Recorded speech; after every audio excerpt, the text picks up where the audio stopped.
What's going on, Lego Maniacs? It's Ty, the Lego guy here, and welcome to another episode of Ty's Talks. We're in episode 14, so moving right along. In this one, you guys had a lot of good questions, including, if you could have a minifig or set, regardless of rarity, what would it be? And I thought those two questions were really good. Along with even, we're gonna get into the new Roadplates. Some of you guys love them, some of you guys hate them.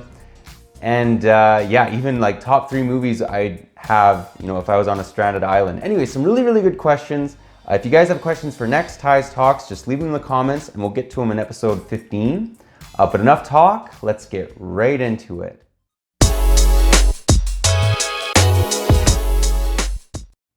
And our first question comes to us from Corey YT, and he asks, if you had a Lego set for free, what would it be? So I initially thought it'd probably be the old school Cloud City from the early 2000s. You get Boba Fett with that awesome custom printing that's actually unique to him. But then I got to thinking about it, and this actually came from Jonas from his last question. I'd probably go with the 6090 Lego Castle.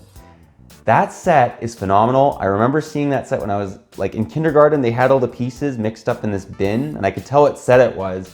And it was just an awesome all-around castle. Even the base plate, I just found out, is unique to that set. So I'd probably go with that. A close contender, though, would also be the Barracuda Bay, or not the Barracuda Bay, the El Dorado Fort. That set is phenomenal. It has that awesome yellow and white color scheme, but if I'm really being honest, I'd probably still go with that castle. It's just an amazing set. It may be the best castle Legos ever made, and I'd love to have it in my collection.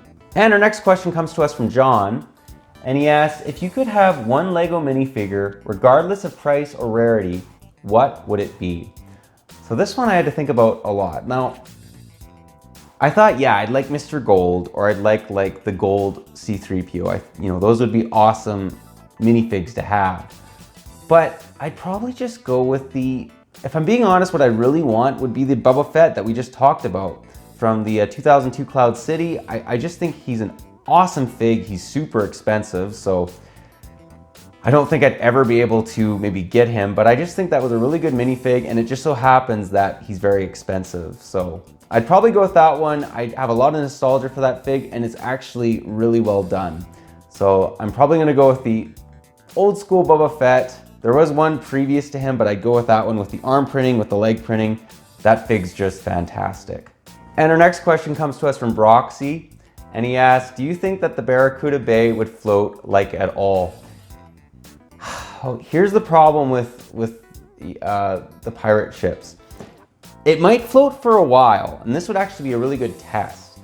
But as far as it floating continually, I don't think so, just because if you guys look at any pirate ship, they're made up of 4 or 5 different pieces that make up the hull, and they seal, but they don't completely seal. Water's still gonna get in. Sometimes even the bottom of those boat pieces have little Technic holes basically, and water's just gonna seep right in. If they were to make it actually float, what they'd have to do is make the hull all one piece and put no holes in the bottom of it. And I think that would actually be really cool. It'd be difficult to do just because you have just one big piece like this, so the box is gonna have to be quite large, although I think you could fit it in the Barracuda Bay box. I don't think that would be a problem. But yeah, to answer your question, I think it would float a bit, but after 5 minutes, the thing would sink. That might be a cool movement to make with Lego, that they give us just one hull piece, and that way we can float our pirate ships. And our next question comes to us from Lasik, and he asks, what is your favorite police station? So when I say this, bear in mind that the new ones are definitely better. They are. But for me, the 6598 police station from the 90s really screams out at me. That's when I got into Lego. And I remember seeing that police station, I just thought it was really cool. I have a lot of nostalgia for it. I just like the build. I like all the windows in that set. You get so many different little vehicles. I think they even put that set in a Lego video game back from the late 90s or whatnot. And anyways, that set by far is my favorite police station. I just think it's really, really cool. It's not the best, but it just has a lot of nostalgic points, and it actually is a pretty good model. And our next question comes to us from Alpha Bricks, And he asks, do you miss traveling now with the pandemic going on? On your travels, do you try the local food? What is the weirdest thing you've ever eaten? Did it ever end badly, like food poisoning? Don't leave out the gross details. I'm not gonna give you all those details. But yeah, I do try the local food within reason. I try to be careful because you do not want to get a stomach sickness. I do really miss traveling. That's one of my favorite things to do. And I'm hoping with this vaccine coming out, I'll be able to do that sooner rather than later. As far as it ending bad, yeah, there's a time I was in Thailand, and I'd been really careful about where I ate. And it was the last day that we were in Thailand, and I thought, you know what? I just want to be really careful. I don't want to get sick or anything. I'm just gonna buy pasta from this little kind of like grocery store, corner store, kind of like a 7-Eleven, and I'll just eat that. Well, I ate that, and I don't know if they didn't refrigerate it correctly during its lifespan or what, but I got so sick stomach-wise. Like, I was in the bathroom like crazy. That's as much as I'm gonna tell you about it. Yeah, it was a bad experience. Plus the toilet wasn't the best, the flushing. Anyways, that's all I'm gonna say about it. It was awful. That was probably my worst experience traveling. Good question. That brings back those bad memories. And our next question comes to us from Karmalink. And he asks, I'd like to hear what you think about the outdoor sets, like the Recreation, Extreme Team, Outback, etc. So those are older sets. Like, we're talking like late 90s, mid 90s. I do know the sets you're talking about though. In fact, I even owned one of the Extreme Team sets and I liked them. I mean, the Extreme Team was like basically anything extreme. If you think about them as like basically as a rescue type of, type of theme, they're not exactly like that. Like, they had planes, they had like rocket cars, they had like anything that had to do with extreme sports. Those guys did. I thought they were fantastic. As far as like outdoor themes or outback themes, like they had an Australian outback one, I thought it was good. It'd be really cool if Lego maybe would bring that back into, city, but kind of update it. I think they would look phenomenal. So yeah, anyways, I'm all for it. I really do like any of those themes. Hopefully Lego brings them back. And we have a question from LASIK, and he asks, do you have a theory as to why some Lego themes succeeded and others failed? Do you see any patterns in that? I never understand why themes such as Western or Indiana Jones failed. Okay, I do have an answer for that.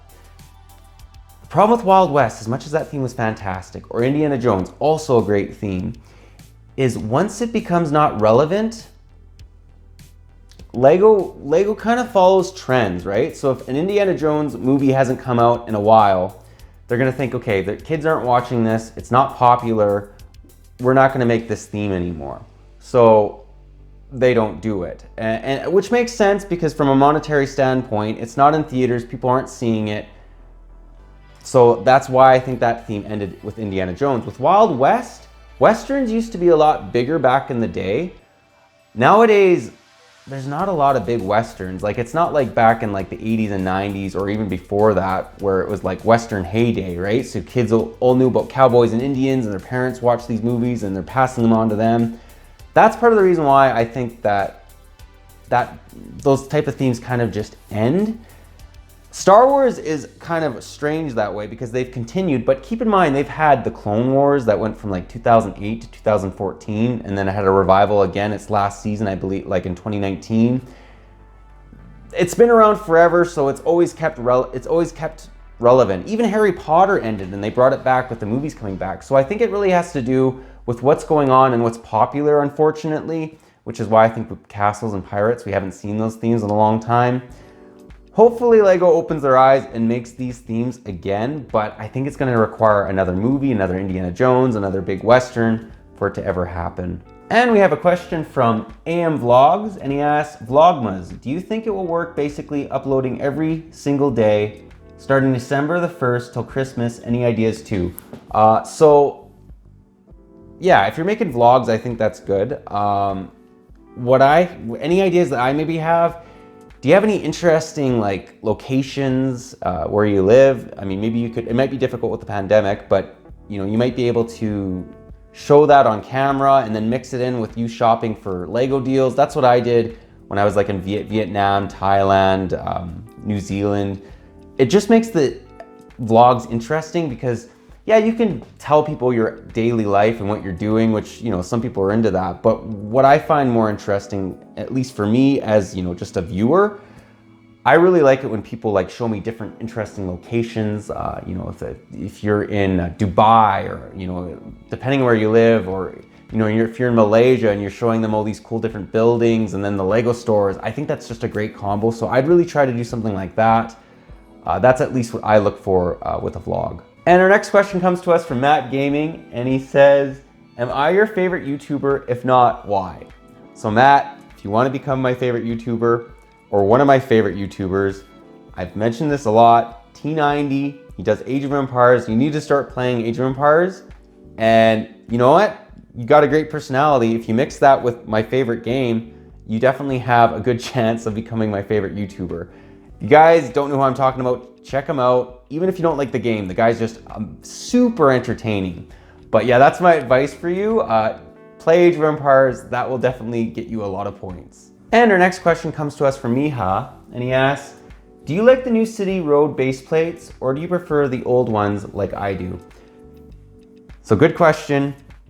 I think that the new base plates for roads actually look decent. I think that Lego did a good job. However, they kind of look like a nightmare as far as people that are making Lego City mocks or something, because they rise up about a brick, right? So if you have a city that's completely flat that you're using just normal base plates, and then you have these road plates that stick up, what are you supposed to do? Are you supposed to raise your buildings by like a brick? Like, that's going to be difficult. Like, you're going to have to put in a bunch of useless bricks under your buildings and then build your buildings on top. Or if you have a modular, how are they supposed to work with modulars? Because modulars all basically, as far as the ones we have nowadays, they all just use the, you know, the typical one plate in width.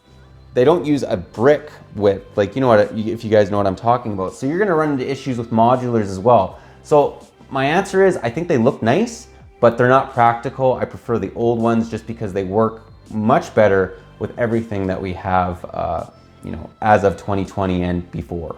And our next question comes to us from Commander Cody Productions, and he asks, if you had $25 to spend and you could time travel to any year of Lego, what set would you buy? So good question.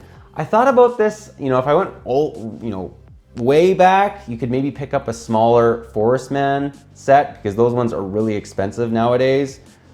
But I'd probably go with the Phantom from, I believe it's 2013. It's the one that comes with Thrawn. That set's ridiculously expensive. I love Thrawn. I'd love to have him in my Lego collection. And yeah, that would just be fantastic if I were able to snag that set. I'd probably go back to 2013, you know, it was, you know, 2013, 2012, in that time frame, and pick that set up. I had to think about this one because there's a number of sets, but for 25 bucks, I think that one falls perfectly in that price point, at that price point. And that fig is just so expensive, and I'd love to have him in my collection.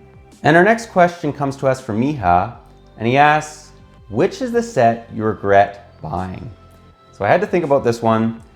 The first order ATST comes to mind, although I paid like 13 Canadian, or no, 17 Canadian or 13 US for it, so it wasn't the end of the world. I'd probably say the Dragon Boat Race. I bought that in Vietnam, and I'm happy I own it. However, I paid way more than it's worth. Like, that set retailed for about 50 US when it finally came to the US. I think they were charging almost double that in Vietnam. So that definitely probably takes the cake for the set I regret buying the most. I actually bought two of them. So yeah, I like this set, but I regret paying that much. That one probably definitely takes the cake. If I could do it all again, I'd just wait and then order it in, or at least just buy one and then order the rest in Canada when they became available. And our next question comes to us from Oli Egbeck Gaming, and he asks, what minifig do you want to be made? So at first I thought a Knights of the Old Republic, you know, the games from the early 2000s, if they made all those figs, that would be fantastic, like Revan, Malak, Bastila. I think it would be fantastic. However, I'd probably still go with the original Forest Man theme that was loosely based off of Robin Hood and His Merry Men. I think that would be awesome if they brought that back, you know, with the castle theme. I think that would be really, really cool. So probably like a Robin Hood minifig, if that makes any sense, or like a revival of that type of minifig. I think that would be great. Basically, I'm really pushing for castle, and I'd love a line with, you know, new forestmen, because those little dudes are super expensive nowadays. So yeah, that's probably what I would go with. Yeah, that would be fantastic. And our next question comes to us from Ninja Aussie, and he asks, are you buying the PS5? So I'm definitely gonna pick it up, but I'm gonna wait 6 months to a year just to get it on sale. I'm kind of cheap when it comes to game consoles, and they generally drop quite a bit after, you know, the first 6 months or a year. So I'm gonna buy it. It's just not gonna be right away. And our last question comes to us from Zerar, and he says, if you were stranded on an island, which 3 movies are you taking with you? So I had to think about this. I'm gonna go with The Count of Monte Cristo, Step Brothers, and Empire Strikes Back. I love those 3 movies. It changes every so often, every few years, but I think those are the 3 I'd go with. Love those films. They're honestly just great movies. If you guys are looking for, you know, a great movie to watch, definitely check those ones out. You guys have probably seen Empire Strikes Back, but the other 2 maybe not so much. Anyways, that's pretty well gonna do this episode of Ty's Talks. And again, if you guys have any questions for next episode, just leave them in the comments. We'll get to them then. I really enjoy doing these. You guys make me think of a lot of different things I wouldn't normally. But anyways, that's all I got for you in this episode. But if you like this video, leave it a thumbs up. If you're new to the channel, definitely consider subscribing and click that bell so you're notified for any future Q&As we do on the channel. We do one of these basically once a month, and yeah, they're a lot of fun. But yeah, that's all I got for you again. But thanks again for watching, and I'll catch you on the next one.